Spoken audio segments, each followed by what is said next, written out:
किसान साथियों नमस्कार, राम राम, सत श्री अकाल, आदाब। किसान साथियों आप अच्छे होंगे, ठीक होंगे, भगवान से कामना करते हैं, दुआ करते हैं आप जहाँ भी रहें स्वस्थ रहें, अच्छे रहें, आपके काम में दिन दुगनी रात चुगनी उन्नति हो। परम पिता परमेश्वर से हमारी यही कामना है। किसान साथियों मैं अमित महिला, आज दिनांक 2 मई 2022। काफ़ी साथियों के सवाल काफ़ी दिन से आ रहे थे। वैसे तो इस विषय पर वीडियो हमने पहले बनाया था, लेकिन वो काफ़ी साल पहले, 1.5 साल पहले वो वीडियो बनाया था हमने। काफ़ी साथियों के सवाल रहे कि जी हमें मिट्टी जांच के बारे में बताइए कि हम मिट्टी जांच कैसे करवाएं ताकि हमें किसी तरह की समस्या ना आए।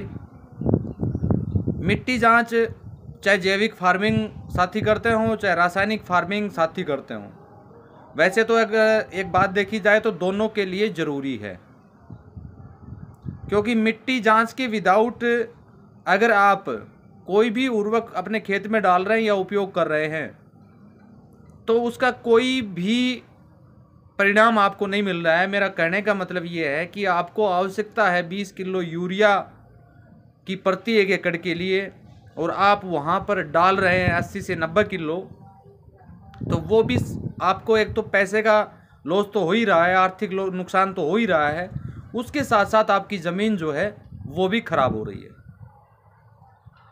जैविक फार्मिंग जो करते हैं उनके लिए मिट्टी जांच करवाना ज़रूरी इसलिए है क्योंकि वो अपनी ज़मीन का ऑर्गेनिक कार्बन मेंटेन कर सकें। ज़मीन का पीएच मान न्यूनतम स्तर पर है या ज़्यादा है या कम है, उसको सही स्तर पर लाने का काम वो मिट्टी जांच के अनुसार कर सकते हैं, क्योंकि मिट्टी जांच में उन्हें पता चल जाएगा कि ज़मीन का ऑर्गेनिक कार्बन क्या है और ज़मीन का पीएच मान क्या है और जो पोषक तत्वों की डेफिशिएंसी है उनमें से सबसे ज़्यादा किस पोषक तत्वों की डेफिशिएंसी पाई जाती है। साथियों मैं एक चीज़ और आप लोगों के बीच में शेयर कर देता हूँ। जैसे जैसे ऑर्गेनिक कार्बन घटता जाएगा, फर्टिलाइज़र की मात्रा, फर्टिलाइज़र की आवश्यकता दिनों दिन बढ़ती जाएगी।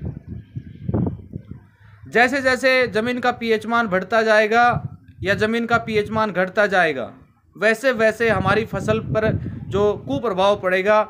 उसके कुछ वीडियो मैंने पहले भी बनाए थे ज़मीन के पीएच मान और ज़मीन के ऑर्गेनिक कार्बन के ऊपर, उनको आप भली भांति उससे देखिए। और ये एक ही मैंने बार बार आपको अलग अलग वीडियो अगर नहीं मिल रहे हों तो मैंने ऑलरेडी प्ले लिस्ट बना रखा है। मेरे हर मेरे चैनल के ऊपर मैंने प्ले लिस्ट अलग अलग विषय में प्ले लिस्ट बनाए हुए हैं। भूमि सुधार के ऊपर प्ले लिस्ट अलग है, और हमारी जो ज़मीन को कैसे हम सुधारें, या ज़मीन का पीएच मान ज़्यादा हो, ज़मीन का पीएच मान कम हो, या ज़मीन का ऑर्गेनिक कार्बन कम हो तो उसको हम कैसे मेंटेन करें, उस विषय पर भी मैंने ऑलरेडी वीडियो बनाया हुआ है, तो उसको आप देखने का काम कीजिए। आज का जो हमारा विषय है वो मिट्टी जांच के ऊपर है। हम मिट्टी की जांच किस प्रकार कराएं और किन किन बातों का हम विशेष रूप से ध्यान रखें। अब यहाँ 2 से 3 सवाल हमारे सामने निकल के आए हैं कि जो गवर्नमेंट की स्कीम के अनुसार जो मिट्टी की जांच करवाते हैं उसका डाटा सही नहीं मिल रहा है। ये बात मैं भी इस बात को एक्सेप्ट करता हूँ, मानता हूँ कि काफ़ी जगह हमने देखा है कि आज से 2 साल पहले हमने जो मिट्टी जांच करवाई थी वही रिपोर्ट हम 2 साल के बाद करवा रहे हैं तो सेम रिपोर्ट हमारे सामने आ रही है। अब वो दिक्कत कहाँ हो रही है, वो समस्या कहाँ हो रही है, इस बारे में कुछ कहना मेरे लिए तो मुश्किल है, लेकिन प्राइवेट लैब हर जगह उपलब्ध है और कोई ज़्यादा चार्ज नहीं लेती है। वो एक लैब का, एक जांच का शायद 500 या 400 या 300 रुपये के आसपास उनका कॉस्ट होगा। तो आप वहाँ जाके भी मिट्टी की जांच आप आसानी से लैब के माध्यम से, या आपको वहाँ का एड्रेस नहीं पता हो तो आप गूगल पर जाके इसको सर्च कर लें और आपके नज़दीक जो भी पड़ता है वहाँ पर उस मिट्टी की जांच के लिए आप अपना सैंपल भेज दें। अब सैंपल लेते समय हमें किन बातों का ध्यान रखना है, इस विषय पर हम कुछ बातचीत आप लोगों के बीच में शेयर करेंगे।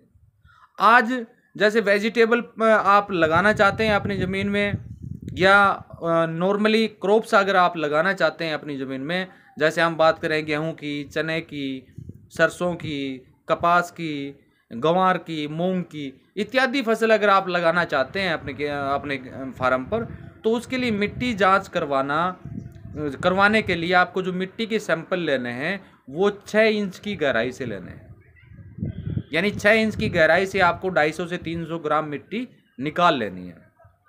और जब भी आप मिट्टी जांच कराएं तो अपना जिस खेत की भी आप कराते हैं, जिस एरिया में आप फार्मिंग करना चाहते हैं, उसके चारों कॉर्नर की और बीज की मिट्टी आपको उठानी है। 250 ग्राम मिट्टी आपको वहाँ से उठा लेनी है। और एक विशेष बात का आपको ध्यान रखना है, जहाँ से भी आप मिट्टी उठाएं वो किसी पेड़ के नीचे की मिट्टी नहीं होनी चाहिए। या दूसरा, कंपोस्टिंग खाद आपने हाल ही में ना डाली हो, इस बात का विशेष रूप से आपको ध्यान रखना है। तो साथियों, कितनी मिट्टी उठानी है? 6 इंच की गहराई से मिट्टी उठानी है, 250 ग्राम, और उस मिट्टी को लाके एक जगह इकट्ठा कर लेना है। मिट्टी को मिला देना है।